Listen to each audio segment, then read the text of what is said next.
The following announcement has been paid for by the WZWA Network.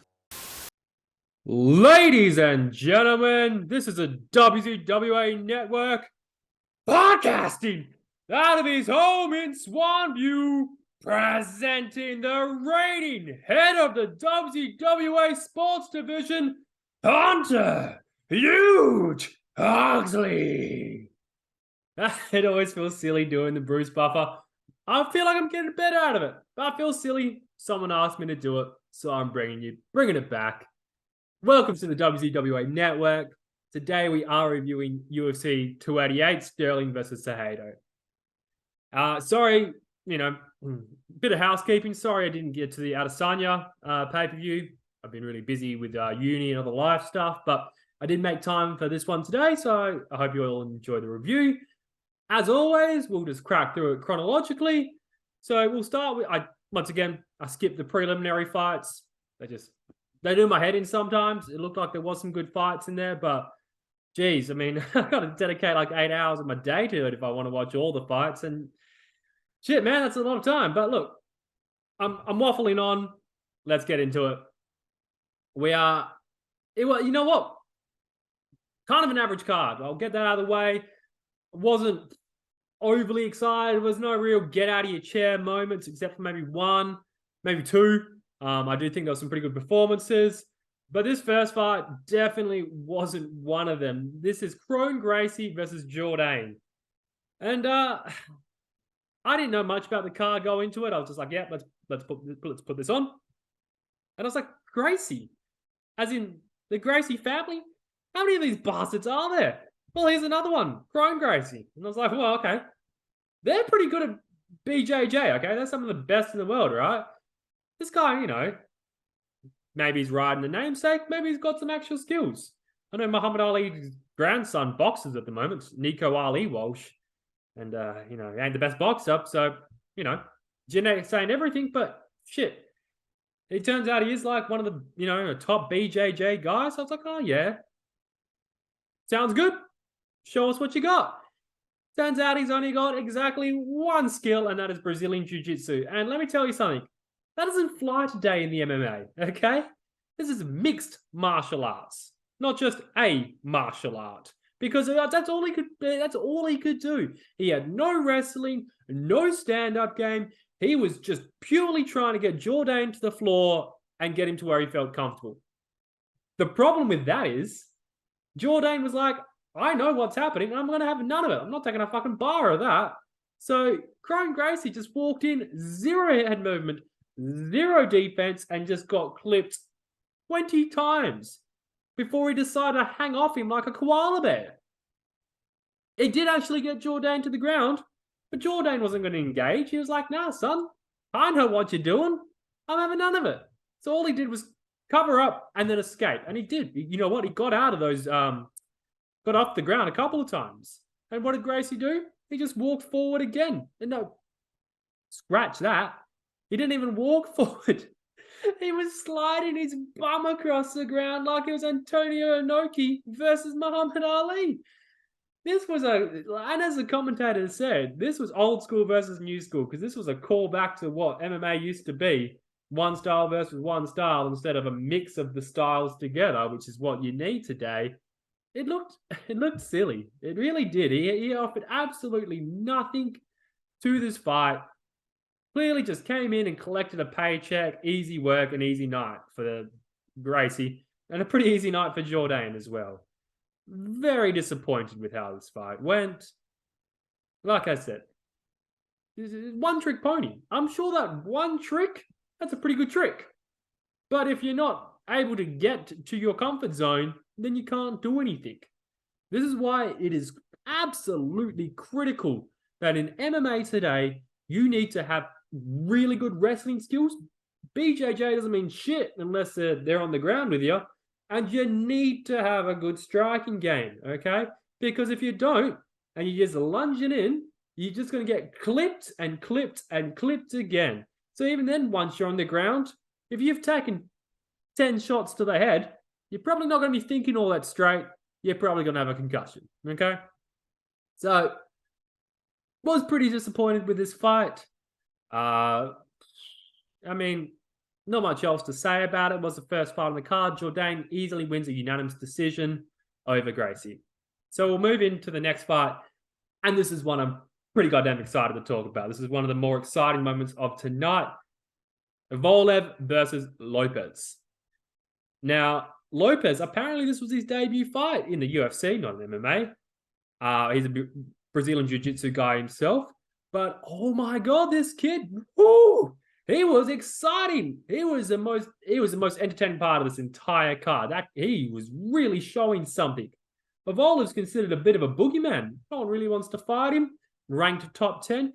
If you're coming into the UFC and you're fighting a top 10 ranked guy on short notice as your debut, man, those balls are heavy, because that's ballsy. That's a real ballsy thing to do. And I came away from this fight feeling better about Lopez than I did about Evloev. Okay? Evloev thinks he's going to take on Volkanovski. He wins this fight against Lopez. Spoiler alert, not really, you've seen the card. He's going to get smoked by Volkanovski, okay? He's well-rounded. He's a well-rounded fighter. He's got a bit of dog in him. But nah, I don't think he doesn't have enough of anything. Not that I saw in this fight. I've not actually seen any of his other fights. But I came away not very impressed by Evloev. But maybe that's just because of how darn impressed I was with Lopez. Okay? Lopez had him. I honest to God, thought Lopez had him a couple times when he locked in some of these submissions. Okay? He was cranking the arm. He was cranking the foot with like an arm bar, ankle lock. And they looked painful. I mean, these were dangerous times for Evloev. Even talking about it, it just hypes me up. I'm getting excited because it was exciting. Oh, and I was rooting for the kid. I was really rooting for Lopez to win this fight. He just could never get him quite locked in these submissions, or he was just running out of time at the end of the round. There was one part, and it reminded me of the movie Warrior, where Joel Edkin almost taps out to Kurt Angle, but he has to hold out as the time goes down 10, 9, 8, and he lasts out the round. I got that feeling from watching this fight. He is cranking Evloev, but there's only 10 seconds left in the round, and you could see Evloev going, just hold on. He does. He ends up pulling away the decision win, but goddamn, I was impressed as hell with Evloev. No, sorry, not Evloev, Lopez. Look, too hyped. Also, for those who haven't seen it, Warrior, hell of an MMA film. 100% recommend you all check that out. Maybe we'll make that a Juicy Hogs at the movies. But look, like I said, I don't think there's a chance he beats Volkanovski. Volkanovski's on a hell of a tear at the moment. Hey, I mean, he lost his most recent one to Makshayev. Sorry, it's off the top of my head. Who's on a hell of a tear himself, but he's got wins over Holloway. He's got wins over the Korean Zombie. I mean, he's a phenomenal fighter at the moment. So, but we'll see. Okay, I think stock for Lopez has gone through the roof, though. I really look forward to seeing him in his next fight. Now we'll move on to the. I'm flying through this, aren't I? We'll move on to the third fight: Jan versus Andrade. Now this was an exciting fight because this was our only finish of the night. Yeah. Only finish? Yeah, that was our only finish of the night. Andrade she's a bad woman. She's a bad woman. She's got some dog in her as well. Okay, I've seen a couple of her fights. She was once champion, wasn't she? Okay, so she's no tomato can. She's no slouch. Okay, she's got a couple of losses now. That's okay. It happens in the UFC. And this was a sort of a big step up for her. And this ended up being the biggest win of her career. Now, I have concerns with the finish, though. Now, you can all give me shit in the comments. You go ahead. But, and I mean, look, we'll go back to boxing while I touch on this. But Andrade gets greedy, right? She's rushing in and she's throwing her hooks, and she cops a beautiful counter by Yan. And it knocks her to the ground. Yan immediately jumps on, throws about 3 hammer fists. Refs jumped on, fight's over. That's your KO. But I felt it wasn't as much a KO as this was more of a flash knockdown. No joke, she was stunned. She was stunned and she did go down. But I think that ref may have been a little too quick jumping in there. Now, a lot of people say you don't want your fighter to be hurt, but I'm a fight fan. I want to see a bit of damage, okay? I know that's probably not the right thing to say, but go on. Let's give them a chance to see if they're actually done for. And I don't know if Andrade was actually done for at that moment. And this is where I kind of like boxing, because if you cop the flash knockdown, you get your 10 count, you go back into it, and it's I don't know, is it fairer? You get a chance to come back and give an account of yourself. Sometimes in UFC, if you hit the canvas, it's over most of the time because they're just going to jump on top of you and start landing those hammer fists. And I know that's the way the sport works. But look, let me know in the comments. Do you think Andrade was fully gone from the counter?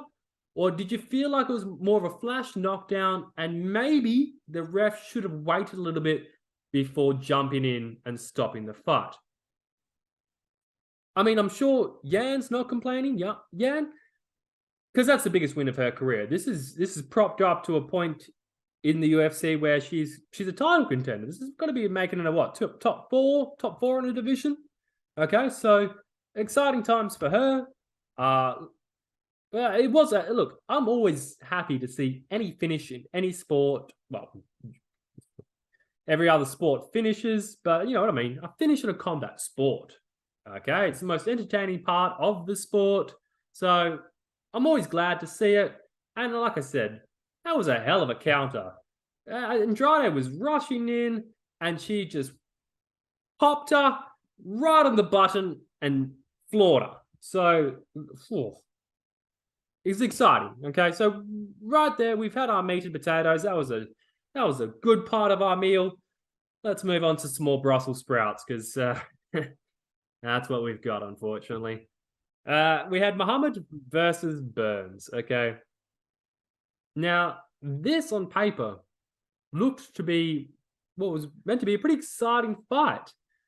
Unfortunately, I don't know what happened, but Burns has clearly hurt his left shoulder and he was a one-armed fighter for most of the fight, unfortunately. And it really just took the steam, took the excitement out of the fight. You could see he was done for. He could only throw the right punch. Okay? And when you're left that limited as a fighter, and Muhammad knew it. He saw that this left arm wasn't working. So all he had to do was circle to his right, avoid the right punch, and he was golden. Because not only did he not have to worry about the strikes coming from the left, you could see that the shoulder was also stopping any sort of takedown offense from Burns. He went for it a few times, and you could just see him grimace as soon as he tried to wrap for like a double leg takedown. So, yeah, I mean, it just took me out of the fight. It is just disappointing. I feel bad for Burns. This happens in combat sport, unfortunately. I didn't watch it live. I was probably a bit too young, but I remember it was a Vitaly Klitschko versus Chris Bird, and he dislocates his shoulder in the fight and just has to retire on his stool. I mean, it's just unfortunate. I don't know if it was a dislocated shoulder for Burns. You know what? I'll look that up now. So apparently Burns is describing it as a tear in his shoulder. So muscular tear or tear at the labrum. I've torn my labrum. That hurts. That really hurts. I'm put together with string. I had to have full-on reconstructive surgery on my shoulder. So it's just unfortunate. But I mean, we weren't given the fight we sort of thought was going to happen. So it's hard to say performance-wise. Or is it? I mean, I wasn't that impressed with Muhammad. You're going up against a one-armed fighter, and you would look. Not that you should get the KO if he's one-armed. Okay, you don't want to risk getting countered. Maybe he's playing possum. Maybe just he's got a hell of a chin on him. But I feel as though the win wasn't as dominant as it should have been, being that you were going up against a disabled fighter. His offense just looked very, well, one-dimensional, okay? I feel like all Muhammad was doing was throwing the left rear kick out of the southpaw stance again and again and again and again. And you could see it. I mean, if you were reading that, just circle to your left, because he wasn't throwing any real kicks off the front foot. It was all coming from his left-hand side. And that made up most of his offense. And I mean, these kicks were slapping. These were hard-hitting kicks. You could hear it through the TV. So they were damaging kicks, but they were all coming from the same stance and same position about 90% of the time. So maybe it was like, well, I'm winning the fight anyway. I'll just do what I do. I'm going to pick up the win. But I mean, I just came away not all that impressed with what Muhammad did. Okay. And like I said, on paper, this looked like it should have been a hell of a fight. Okay. I mean, it's a 5-round co-main event. Okay. How many fights are there that are 5 rounds that aren't for a belt? There's probably a few of them, but I don't see them that often since, watching these UFC events. So obviously UFC themselves thought this was going to be a barn burner, and it just wasn't. And it's just unfortunate, No fault to Burns. Hopefully his shoulder can repair and he comes back as good as ever. I know, unfortunately, yeah, if it is something like a labrum tear, maybe you don't come back as good as you were, okay? So finally, we move on to our main event, Sterling versus Cejudo. And a couple of things to touch on before I get into the sort of, the fight itself. I just want to quickly say, Cejudo's got some balls on him, all right? I mean, what the hell? You've taken 3 years off, and this is your first fight back against the champ, who is on a hell of a win streak himself in Sterling. I mean, goddamn! I mean, that's ballsy. That is a real ballsy move. And look, I'll touch on it now. He ends up losing Cejudo, but it was a close fight in the end, according to the judges. I think he would have been better off, Cejudo, taking a tune-up fight first and then having the title fight. Obviously, Dana was going to offer it to him. He's got the name value. He's one of the better fighters in those divisions in most recent years. But 3 years off, I mean, you've got to have ring rust. I've said this before, okay? It's real, okay? You can keep as fit as you want. You can be sparring in the gym, but it's never going to be really the same as fighting under those lights in front of those people. So when the fight is, I think it was a split decision. When it's that razor thin at the end of it, I mean, had you had another fight in there, shaken off a bit of that ring rust, you may have beaten Sterling and won another championship, okay? Being a 2-time champion, okay? I mean, I don't know my stats off the top of my head, but I imagine that's not all too common in UFC, okay? It's not all too common in boxing. If you're the champ and you lose, chances are that guy's better than you. He's going to be champ and you won't really get another shot to become champ. So, I mean, and become champ after taking a 3-year break, even if you had a tune-up fight, that's still a hell of a feather in your cap. So, it's a ballsy move, didn't pay off. So, we'll get into the fight. And obviously, as the judges saw it, it was back and forth at times. I feel as though the match was, I mean, you always hear the UFC, but it was kind of like a chess match at times. There was a lot of grabbing of each other and trying to work your way into your own takedown. And I think Sterling gave a hell of an account of himself in doing this. I mean, Cejudo, That's one of his better skills when he's like taken down and he's on the ground, I believe. And Sterling, there was one where he had him up against the cage and he's sort of just shifting his weight and quickly hooks the leg and takes him down. Those were some good takedowns. However, I think we need to change Sterling's nickname to the Turkey because he was getting stuffed all night.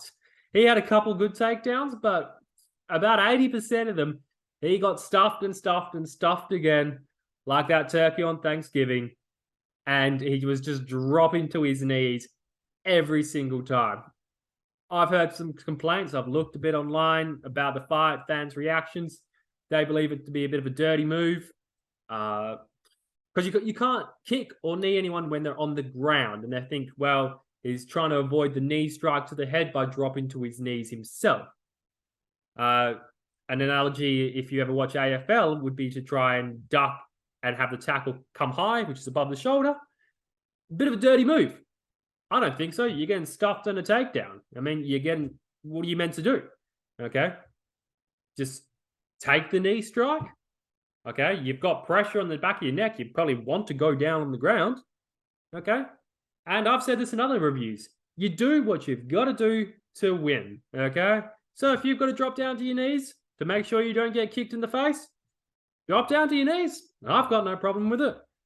I definitely had problems when people were complaining to the refs again in this fight, where they're like, hey, ref, he did something illegal. Can you come check in?